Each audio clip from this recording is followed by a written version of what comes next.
आपण मागील जो व्हिडिओ बघितला होता त्यामध्ये म्हणजेच प्रकरण 1 मध्ये संस्थात्मक वित्त व्यवस्थापनाची ओळख यात जे लेखक होते हेनरी हॉगलँड यांच्या मतानुसार आपण काय बघितलं होतं, संस्थात्मक वित्त व्यवस्थापनाचे व्याख्या बघितली होती की त्यांच्या मतानुसार काय सांगण्यात आलेलं आहे की त्या व्यावसायिक संस्थेने म्हणजे ज्या व्यावसायिक संस्थेने केलेले भांडवल संपादन व त्यांचा विनियोग म्हणजे काय तर गुंतवणूक, तर त्यांचा विनियोग म्हणजेच गुंतवणूक या गोष्टी हाताळणे म्हणजे संस्थात्मक वित्त व्यवस्थापन होय।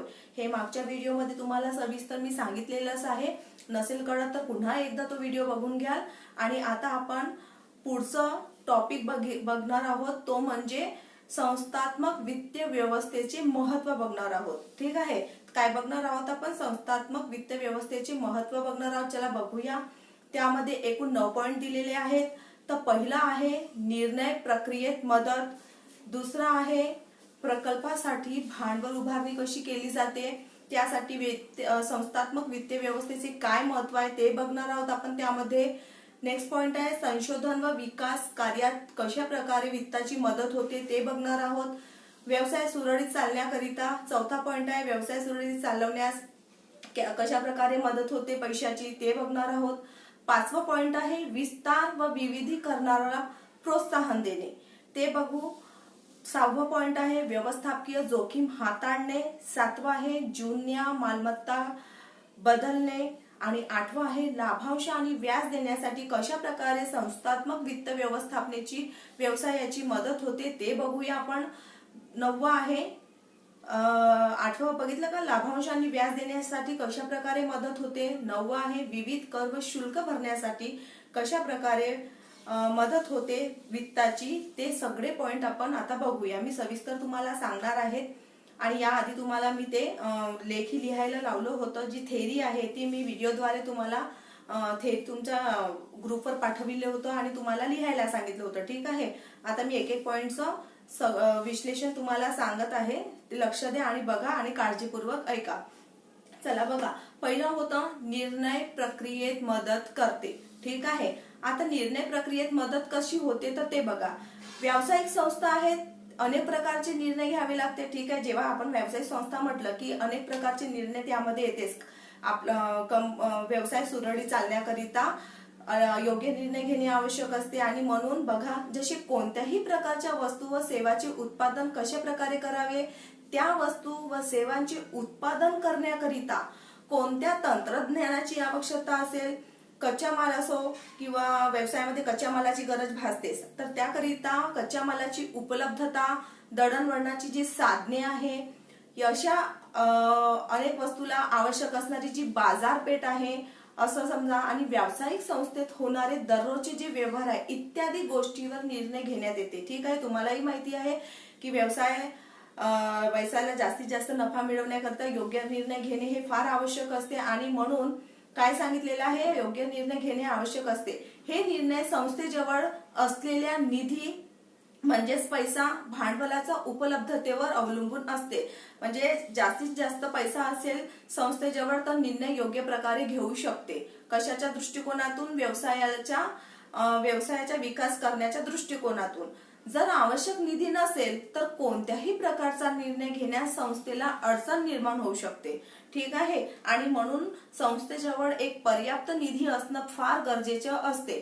व्यावसायिक संस्थेत कोणताही निर्णय व्यवसायाच्या जवळ जे अनेक पर्याय उपलब्ध असतील त्यातील योग्य पर्यायाचा निवड करूनच संस्थेला महत्तम नफा मिळवून देता येईल। काय म्हटलेलं आहे की निधी असेल तर संस्था काय करू शकते, योग्य निर्णय घेऊन व्यवसायाला जास्तीत जास्त, महत्तम म्हणजे जास्तीत जास्त नफा मिळवून देऊ शकते आणि म्हणून काय होते, निर्णय घेण्याकरिता योग्य निधी असणे फार गरजेचं आहे। कुणाजवळ, संस्थेजवळ। चला सेकंड पॉइंट बघा।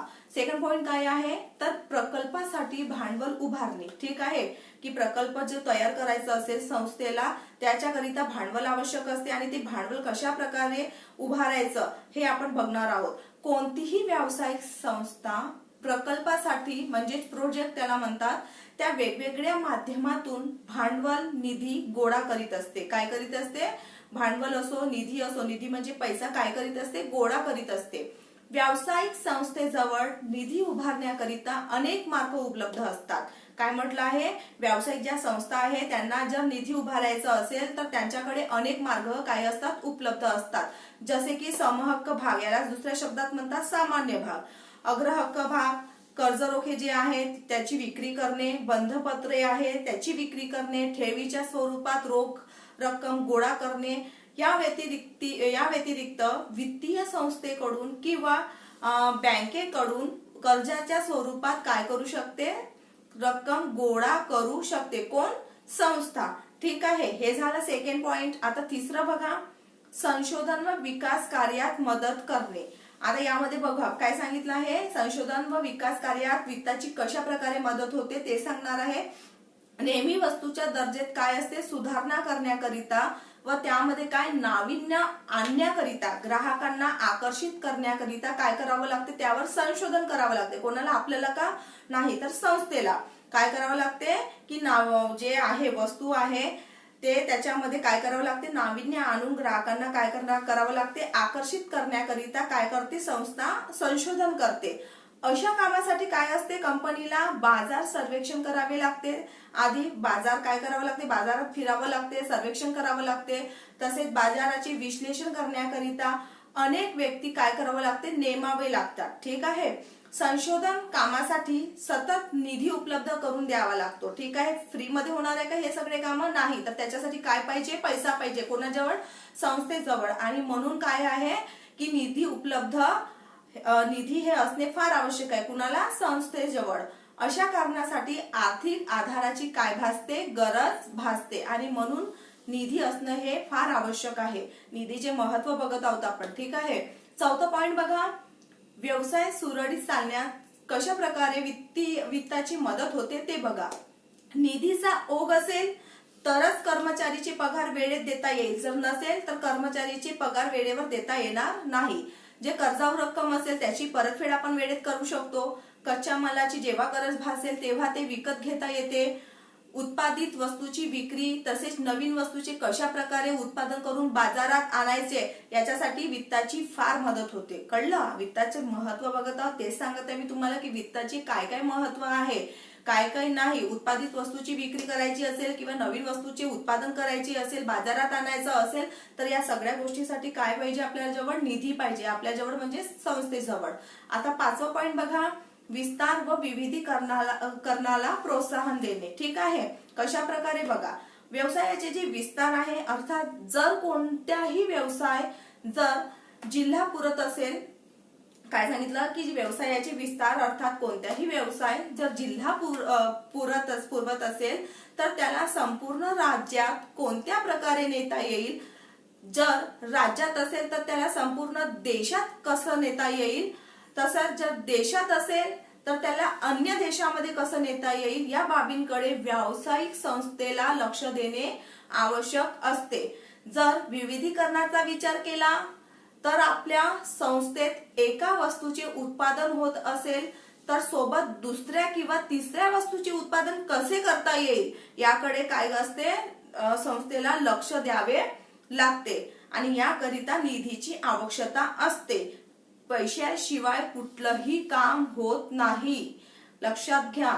विस्तारीकरण व विविधीकरणासाठी आधुनिक यंत्रसामग्री असो किंवा आधुनिक तंत्रज्ञानाची आवश्यकता असते. ठीक आहे, जर आपल्याला व्यवसायाचं विस्तारीकरण करायचं असेल, विविधीकरण करायचं असेल तर त्यासाठी काय करावं लागते, आपल्याला आधुनिक यंत्रसामग्रीची, आधुनिक जे तंत्रज्ञान आहे याची काय भासते, आवश्यकता भासते. आणि याकरिता काय पाहिजे, पैसा पाहिजे.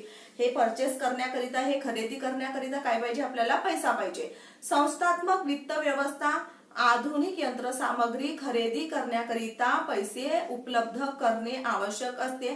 आणि म्हणून संस्थेजवळ निधी असणे हे अत्यंत गरजेचं असते. कळलं. पुढे बघा, 6वा पॉइंट सांगण्यात आलेला आहे की व्यवस्थापकीय. 6व्या पॉइंट मध्ये काय सांगितलंय बघा, व्यवस्थापकीय जोखीम हाताळणे. ठीक आहे, त्यामध्ये काय सांगण्यात आलेलं आहे बघा, जर अचानक विक्रीत झालेली घट किंवा नैसर्गिक आपत्तीमुळे झालेला तोटा, संपामुळे झालेला तोटा, अशा प्रकारचा अनेक जोखीम ज्या असतात त्या कंपनीला काय करावं लागते, हाताळावं लागते, म्हणजे हँडल करावं लागते. या सगळ्या गोष्टीला कंपनीला काय करावं लागते, फेस करावं लागते. अशा व्यावसायिक जोखीम हाताळण्यासाठी कंपनीला कशाची गरज भासत असेल, पैशाची. म्हणजेच अर्थ म्हणा, वित्त म्हणा, किंवा वित्त, पैसा, अर्थ, निधी असे पर्यायी याला शब्द आहेत. पहिल्या व्हिडिओमध्ये मी सांगितलेलं आहे. तर अशा गोष्टी, अशा जोखीम हाताळण्यासाठी कंपनीला कशाची गरज भासते, तर आर्थिक व्यवस्थापनाची गरज भासते. कळलं? नेक्स्ट पॉइंट आहे 7वं बघा, जुन्या मालमत्ता बदलणे. आता जुन्या मालमत्ता बदलणे यामध्ये कशा प्रकारे वित्ताचं महत्व सांगण्यात आलं आहे ते बघा. आता संस्था आहे, संस्थेत उत्पादन करिता वापरण्यात येणारी यंत्रसामग्री जुनी झाली असेल की त्याऐवजी आपल्याला नवीन टेक्नॉलॉजीची यंत्र परचेस करायचं असेल, यंत्रसामग्री म्हणजे खरेदी करायचं असेल, आणि ते विकत घेण्याकरिता कशाची गरज भासेल, आपल्याला पैशाची गरज भासते. कशाची? पैशाची. आणि म्हणून इथे सांगितलं आहे की जुनी मालमत्ता विकून जर नवीन यंत्रसामग्री खरेदी करायची असेल तर त्याकरिता आपल्याला निधीची आवश्यकता भासते. 8वं पॉइंट आहे लाभांश व्याज देण्यास मदत करणे. ठीक आहे. आता यामध्ये बघा कशा प्रकारे महत्व आहे. जे भागधारक आहे, शिकवलं आहे तुम्हाला 11वी मध्ये, जे भागधारक आहे त्यांना लाभांश, तसेच जे कर्ज रोखेधारक आहे, बँका आहेत, यांना व्याज देण्यासाठी वित्त व्यवस्था आवश्यक असते. यांना व्याज देण्यासाठी, लाभांश देण्यासाठी काय भासते, आपल्याला पैशाची गरज भासते. व्याज देणे म्हणजे त्याला काय म्हणतो आपण, व्याजा पैशाच्या स्वरूपात त्याला व्याज देतो, म्हणजे एक प्रकारे त्याला पैसेच देतो. जे कर्जरोखे भागधारक आहे, बँक आहे, ठीक आहे, भागधारकांना लाभांश दिले जाते, तर कर्जरोखेधारकांना, बँकांना व्याज दिले जाते. शेवटचं पॉइंट आहे 9वं, विविध कर व शुल्क भरण्यासाठी मदत करणे. ठीक आहे. यामध्ये काय सांगितलंय, जे आयकर आहे म्हणजे इन्कम टॅक्स, वस्तू व सेवा कर आहे म्हणजे जीएसटी, तसेच नोंदणी अधिकाऱ्याला द्यावी याची शुल्क, अशा प्रकारचा कर व आकार भरणीसाठी संस्थात्मक वित्त व्यवस्था मदत करीत असते. हे महत्व सांगण्यात आलेले आहे. एकूण आपण 9 महत्व बघितलेले आहेत. एकदा तुम्ही बघून घ्यायचं 9 महत्व कुठले कुठले आहे आणि त्याचं काय काय स्पष्टीकरण दिलेलं आहे. मी काय काय स्पष्टीकरण सांगितले हे काळजीपूर्वक बघा आणि अभ्यास करत राहा. व्हिडिओमध्ये मी जे सांगते, ग्रुपवर जे पाठवते त्याचं तुम्ही निराकरण करत चला. ठीक आहे. आता याचा नेक्स्ट पॉइंट आहे, आपण पुढचा टॉपिक